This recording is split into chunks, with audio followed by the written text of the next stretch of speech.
officiellement officieux et officieusement officiel. Welcome to Gojo TV.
Et dans mon lieu, je suis ici, j'attaque ma 50e année dans ce garage. J'ai commencé assez jeune et je compte encore rester longtemps parce que ça me plaît toujours autant. Alors on répare toutes les voitures, toutes marques, mais on aime bien les anciennes, les 2 chevaux, les anciennes Citroën, toutes les voitures qui font le tour du monde, on peut emmener au bout de la terre sans être mécano. Alors j'avais commencé par un truc, on est dans quelle ville? On est à Arcueil, on est à 650 mètres de Paris, à vol d'oiseau. D'accord. Donc ça tourne encore le garage? Oui, le garage il tourne bien, il tourne bien. C'est ouvert de tard encore? Bah, on ouvre de 9h du matin jusqu'à 6h du soir. Toute la semaine, oui. Et c'est pas fermé? Ah, le midi, on va manger. Non, mais il y a un jour, C'est le samedi et le dimanche. Ouais. D'accord. Et aujourd'hui, on tombe sur une fête. Pourquoi cette fête? Bah, on fait de temps en temps des petites fêtes comme ça avec nos clients parce que ça fait rencontrer les clients entre eux. Des fois, il y a des couples qui se forment, il y a des gens qui se marient ici. Voilà. Il y a beaucoup d'anniversaires, il y a beaucoup de gens qui veulent faire fêter leur anniversaire dans un garage. Voilà. Je pensais que c'était une fois par an qu'on fêtait ici. Non, on fait plusieurs fois dans l'année des petites fêtes. Il faut demander quoi? Faut demander. D'accord. Il n'y a pas de problème. Non, les voisins en général ils sont invités à venir. Mais on fait pas trop de bruit, ça va. Tu dois me dire que tu as beaucoup voyagé, toi. Ah oui, avec les 2 chevaux, avec toutes les voitures en réparation, ben, on part en voyage. Enfin, dès que j'ai un petit peu de sous, je pars à l'aventure sans but précis et puis je vais me promener. Avant, je partais tous les ans vers la Syrie, vers l'Iran. Et bon, là, en ce moment, c'est un petit peu compliqué. Mais ça va revenir, tout ça. T'as pas fait Paris et Dakar? Si, mais pas avec la course. Avec des voitures pour faire un peu d'humanitaire, pour aller.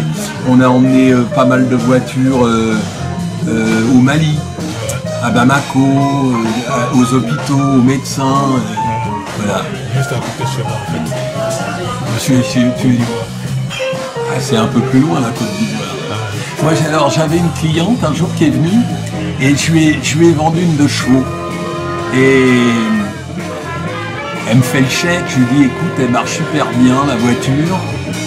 Elle me dit mais je voudrais aller en Côte d'Ivoire avec. Je dis pour aller en Côte d'Ivoire, on peut t'accompagner un petit bout de chemin. Alors on l'a accompagnée jusqu'à Bamako. Et après, elle a pris un guide pour aller jusqu'à Abidjan. Et là, elle avait 47 ans. Elle a trouvé un mec, un beau baraquet, qui a fait un enfant. Et elle a fait toute sa vie en Côte d'Ivoire et elle a un beau petit garçon qui est grand maintenant. Voilà. La belle histoire. Oui, c'est une voisine d'ici. Non, elle n'est pas folle. Aventurière. Mais on l'avait aidée quand même un peu.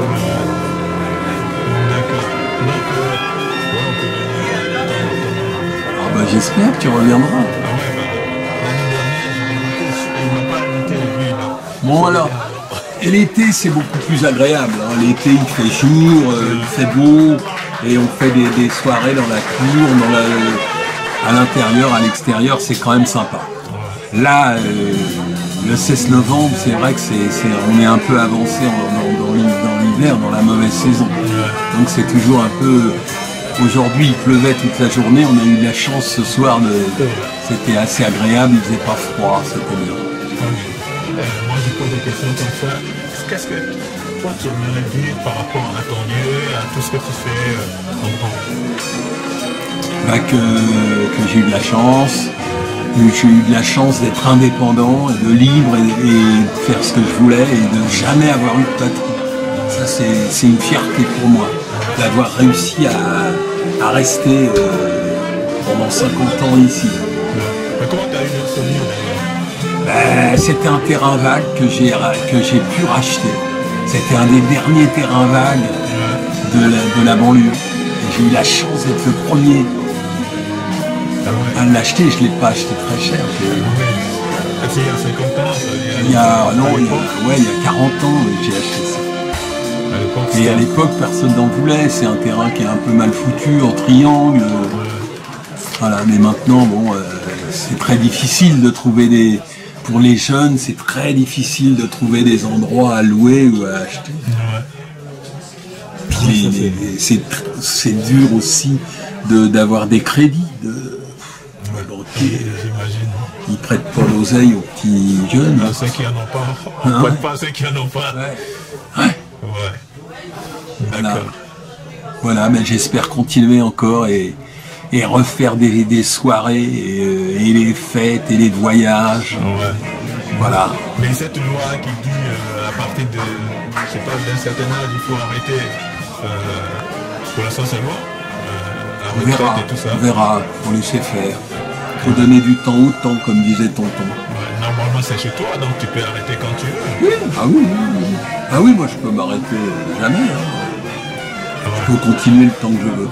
Ça te regarde pas, 164 ans, 150 ans. Non, c'est la santé qu'il faut regarder.